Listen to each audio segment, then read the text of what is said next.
Good morning, good afternoon, or good evening, however this video finds you. It's Chris once again. Here I am on another call.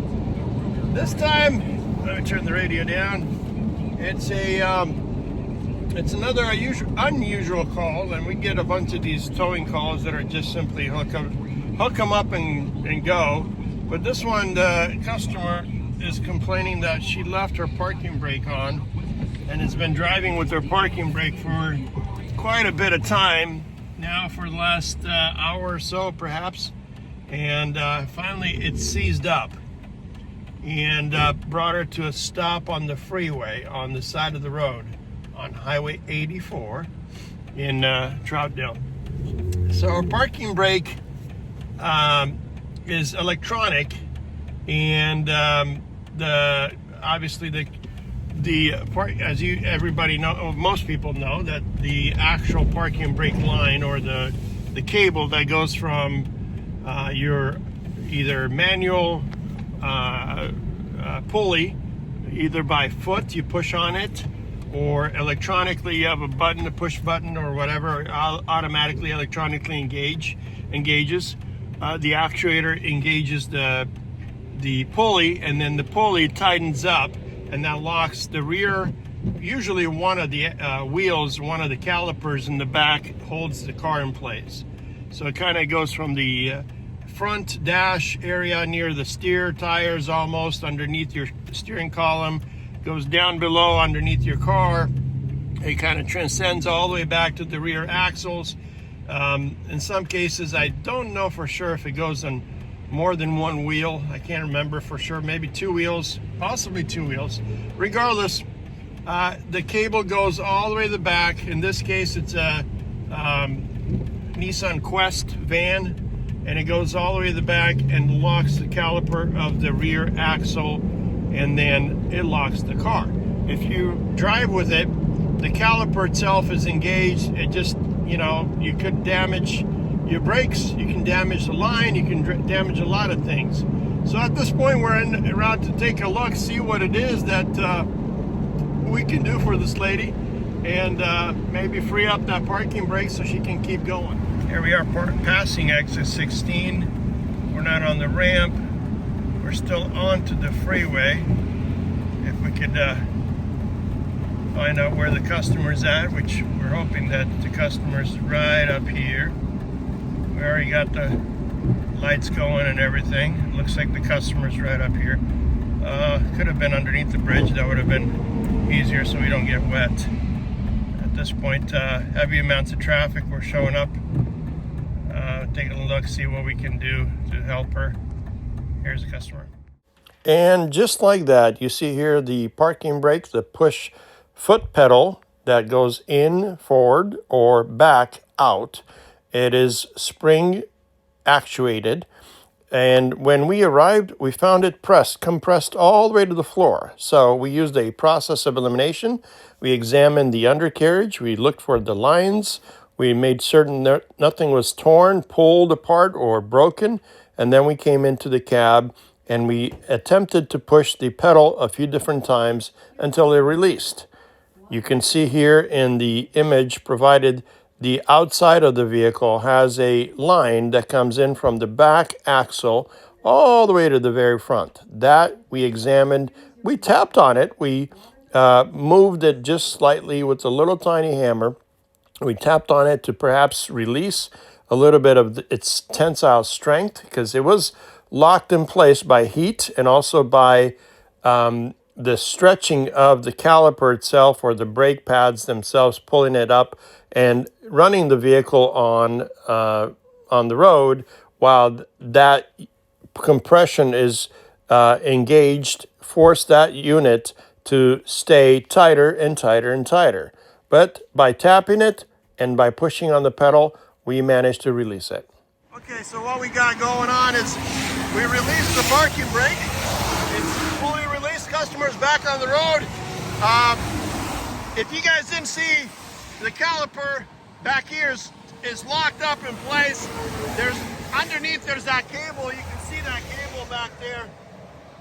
That goes all the way underneath to the front, and then comes in right underneath here Sometimes if you ride with the parking brake, that heats up and extends and locks itself up.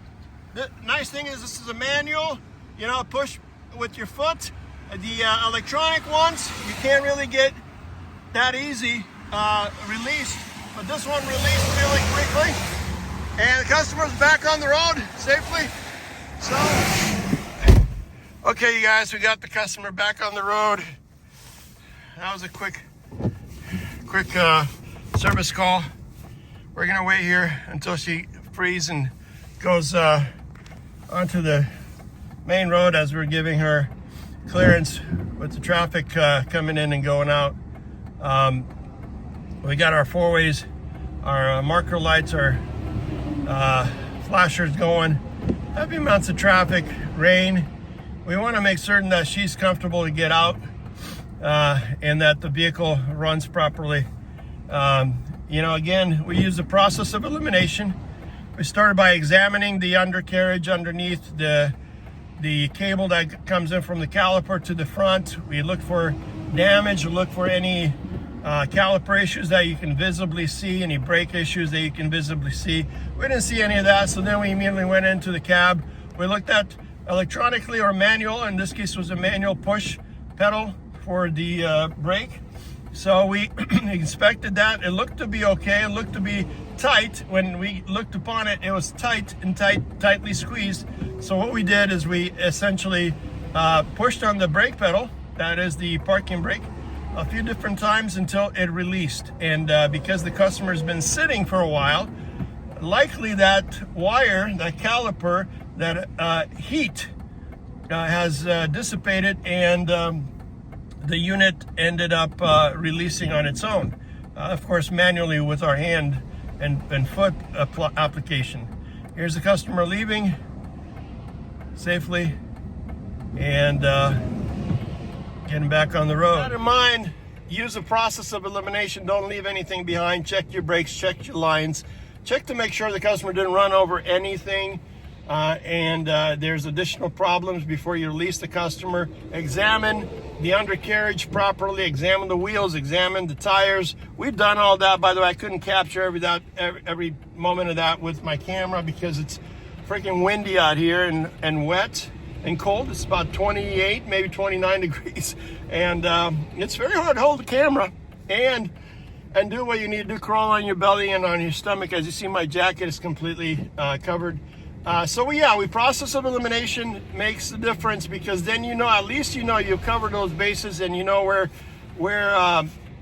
you left off. If you find a problem, you can suggest a mechanical work or identify to the customer what really you think the problem is. In this case, I believe the problem is it's simply she applied the parking brake, the cable and the caliper was applied as she drove for however long she did, and that heated up the caliper and worked up that cable and tightened it up. And so the heat itself locked that pedal because it's now super tight. You know, that cable, it gets really tight once you're running with it, especially if you're not gonna release it somewhere.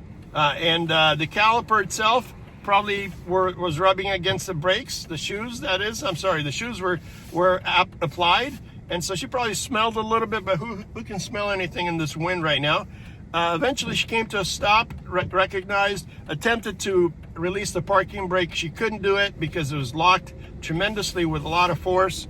So once she paused for a little bit and the heat dissipated and the springs released, it freed up that brake pedal. And eventually, as I approached and you know, pushed it a few different times and stretched it a little bit, that brake pedal released and the customer's back on the road. If you guys don't know this is my beautiful dog, Elsa.